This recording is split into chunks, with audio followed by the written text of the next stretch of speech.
Sam Valentino, private toon detective here. Today is the 40th anniversary to premiere of another famous cartoon detective, Inspector Gadget, one of the most influential and groundbreaking television cartoons in the industry. It was one of the first 65 episode animated shows produced for syndication, first run in 1983, alongside He-Man and the Masters of the Universe. And both shows had music by the same composers, Shuki, Levy, and Haim, Saban. But the production companies behind both shows were different. He-Man was made at Filmation, while Inspector Gadget was from DiC before they gained their infamous do-it-cheap reputation. It was DiC's first animated series produced for North America, while with them originally being a French company known as Diffusion Information Communication, and they co-produced the first season with Nelvana in Canada, and this is also Nelvana's first animated TV series too. Funny how things work out. Of course, when it comes to detective work, that Gadget is just a bumbling cyborg boob that goofs around and survives by dumb luck, while his wife's head niece, Penny, and their dog Brain are the ones that do the real work.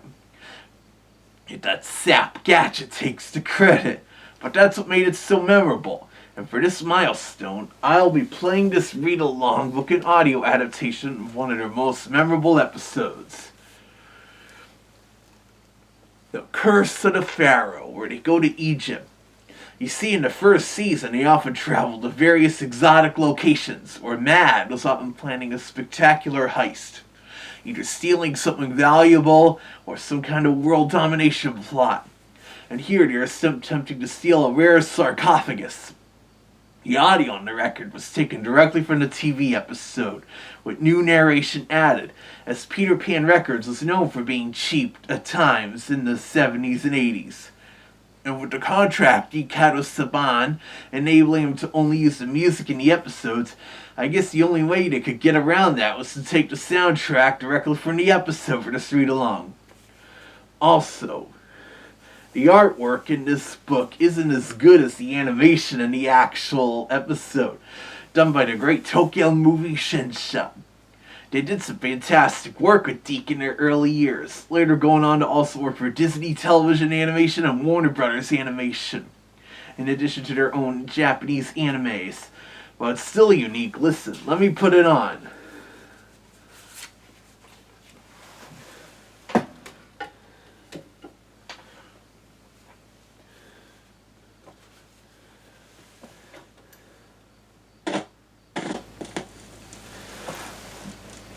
Hi, boys and girls. I'm Barney, the book bear. Yeah, they had this sap introduce all the read-alongs by that time. When you hear this sound, turn the page. Okay? Ready? Here we go. Inspector Gadget. The Curse of the Pharaoh. Nice echo effect. Inspector Gadget, Penny, and Brain are driving down a road in the Egyptian desert. Yep, and the Gadget fan running there. Egypt is a fascinating place, Uncle Gadget. Did Chief Quimby tell you why he wanted you to come here? No, Penny, we haven't discussed details yet. But I thought it would be very educational for you to come with me.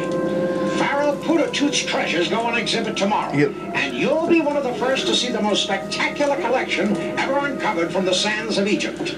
Oh, I can hardly... A young Cree Summer as Somewhere just Penny. ahead, Dr. Claw and Mad Cat sit waiting in the Mad-mobile. But that's not the Mad-mobile. They just threw Dr. Claw and Mad Cat their usual desk.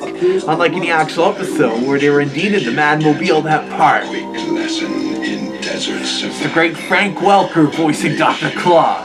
He doesn't pass the test. Whatever you say, Dr. Claw. Back on the desert road, the Bedouin Mad Agent appears in front of the Gadget Mobile and gallops his camel straight towards it. Uncle Gadget! Look! Here's Gadget binoculars operating. Don't worry, Penny, it's just a desert nomad. No doubt coming to sell us handicrafts. The Bedouin pulls out a bull whip and lashes out at the Gadget Mobile. Inspector Gadget still doesn't catch on. No, thank you. What a boom. We're not interested in any souvenirs. just a little too pushy. You can never tell a mad agent when he sees one. Gadget suddenly transforms the van he is driving into a speedy car. The Gadget Mobile. Soon he has left the Bedouin far behind. Penny sees more danger ahead. Uncle Gadget, a cliff! Don't be silly, Penny. There are no cliffs in the desert. It's just a mirage. And as he speaks, the car shoots over the cliff and into midair. Two mad agents had removed the sign that read, "Danger, dead end." As the car falls, Gadget reconsiders. Maybe it wasn't a mirage. Duh. He needs some help. Gadget calls upon his Gadget parachute, which pops out and gently floats the car to the ground. That was seen during the closing credits, too. The top secret Gadget phone rings. And his finger, Is like that you, this. Chief? Where? Right away, Chief. Sounds like a film strip soundtrack Any with that Gadget electronic employee thing. step out of the car and over to a table. In the center is a silver dish cover. Gadget lifts the cover to reveal Chief Quimby's head. His theme surrounded by song. lettuce leaves. Chief. Glad to see you made it, Gadget. Here's your assignment. Gadget takes a note from Quimby. Dr. Claw planning to steal the treasure. Yes, they show that stock animation of Gadget reading the message as if it were Hotel Mario. Sarcophagus. Like that. This message will self-destruct in 30 seconds. You can count on me, Chief. Inspector Gadget is always on duty. Be careful, Gadget. Remember Pharaoh Putatoot's curse. Nonsense, Chief. A 4,000-year-old curse is just superstitious rubbish. Just barely hear the message explode. Well, Gadget, you managed to evade my desert traps, but I promise you, you won't survive the curse of Putatoot. Will he, Mad Cat? Matt Frank Welker's usual cat vocal Stands the sound. pyramid of Pharaoh Putatoot. Inside the main burial chamber, we see Gadget, Penny, and Brain standing among the great treasures. There are a lot of reporters there, too. Stand at the center of the room. The stone casket gleams with gold and precious jewels. Gee, Uncle Gadget, wait till I tell the kids at school about this. Oh, I've never seen anything so rich. Yes, Penny, that Putatoot must have been quite a guy. A little flamboyant, but that's politics. Ha! It doesn't tell you to turn the record over to the other side after that, as many of the other Peter Pan read-alongs do. Maybe because by this time they were being mastered for both record and cassette, what with the books just saying book and recording. Already you can kind of see it's how cheaply this was put together. Yet it was also a decent way to re-enjoy the episode before it came out in home video. As this was early on in the home video boom, and before Inspector Gadget's episodes began coming out in video cassette through Family Home Entertainment. Let me turn the record over to the other side and we can finally get some action on this case. Oh, and turning the page, of course.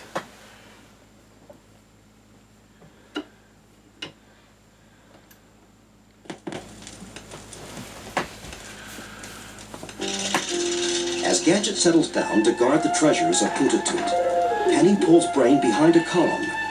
Something is bothering her. I don't know what it is, Brain, but there's something strange about this place. You stay here and watch Uncle Gadget. I'm gonna have a look around. Gadget seats himself on the Pharaoh's throne and prepares for a Some long Hanna-Barbera and Warner Brothers sound Gadget effects. hears the sound and pats his stomach. I knew I shouldn't have skipped lunch. I wonder if there's a sandwich machine around here somewhere. Look at how it describes the moaning. Sounds of it, I must have skipped breakfast too. Inspector Oblivious. Now, let's see what Penny is up to. Using her computer book, she's Yeah. checking the walls of the Wait, let's see what Penny's up On the to. computer screen, she presses a stone, and the In a way, it feels a little like one of those descriptive video service things for the visually impaired. Strange signal. Seen it of streaming services and But like... there's one way to find out. Inspector Gadget is wandering around looking for something to eat. He's obviously lost in the maze of tunnels. Brain, where's Uncle Gadget? Brain tries to get across his message to Penny, who finally understands. Uncle Gadget and the sarcophagus have disappeared? Brain nods frankly. Brain's a good dog. Well, things just don't disappear. You find Uncle Gadget and don't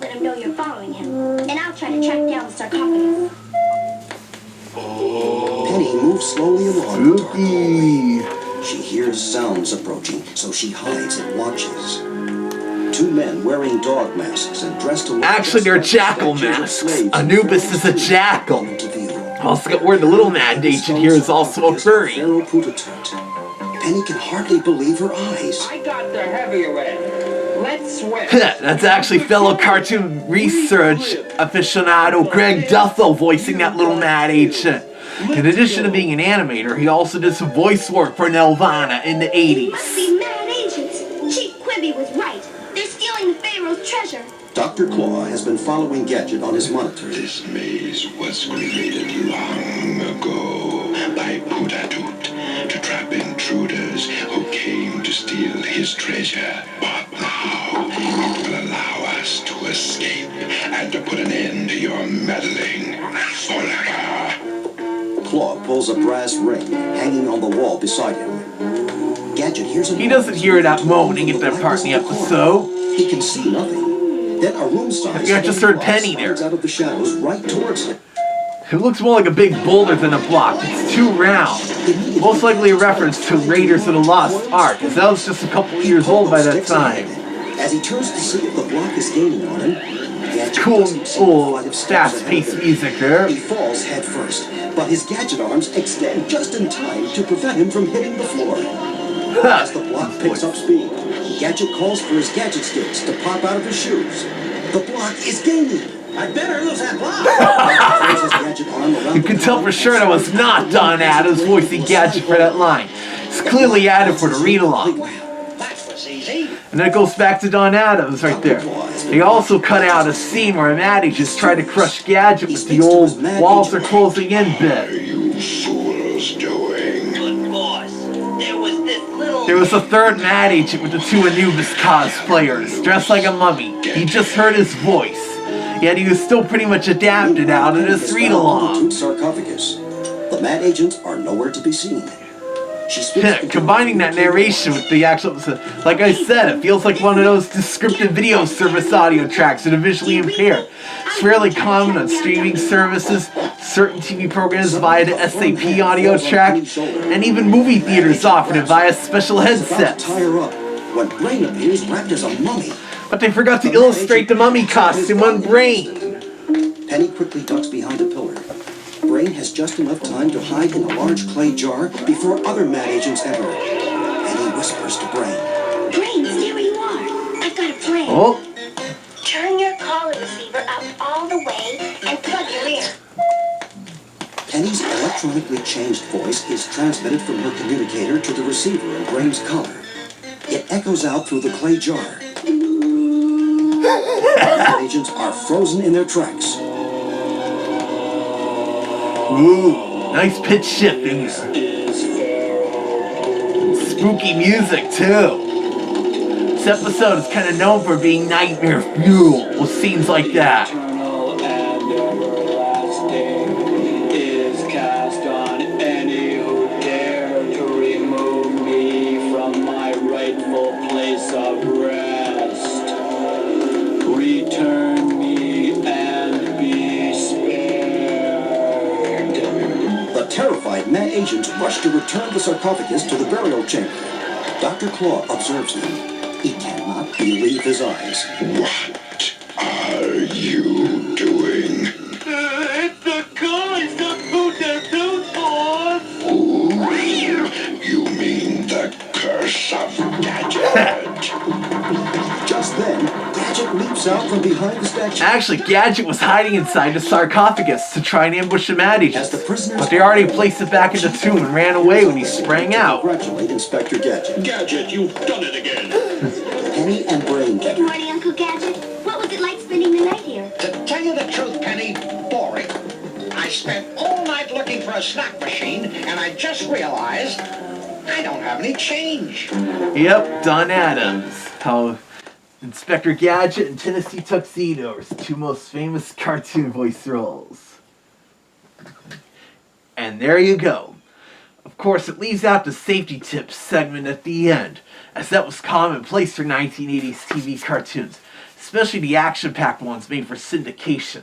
Not just Inspector Gadget, but also Masters of the Universe, Mask, Mobile Armored Strike Command, Gem, the Holograms, and most famously G.I. Joe, a real American hero, all closed out their episodes with them. The safety tip for this particular episode is about how you should protect yourself from the sun, since they compared the Egyptian desert to a beach. This is also one of those episodes where Dr. Claw doesn't curse Gadget's supposed success and threaten to get him next time.